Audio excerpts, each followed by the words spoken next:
একটা গল্প মনে পড়ে গেল। এক সময় একজন ফেরেশতা এসে এক লোককে বলল, আমি তোমার উপর খুশি, তুমি যা চাইবে আমি তোমাকে তাই দেব, তবে একটা শর্ত, যা তুমি চাইবে আমি তোমাকে সব দেব, তবে তোমার প্রতিবেশীকে দেব তার দ্বিগুণ। লোকটা বলল, একটা রোলেক্স ঘড়ি আমার চাই। ফেরেশতা তাকে রোলেক্স ঘড়ি দিয়ে দিল। প্রতিবেশী দুটো রোলেক্স ঘড়ি পেল। লোকটি বলল, একটা মার্সিডিজ গাড়ি আমার চাই।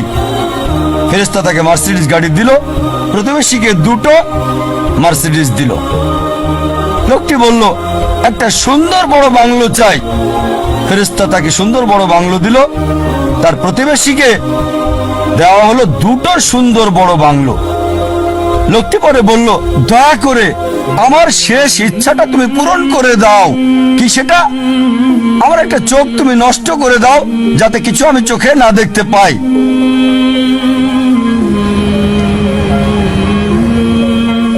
চিন্তা করেন, সে তার নিজের চেয়ে প্রতিবেশীকে নিয়ে বেশি ব্যস্ত।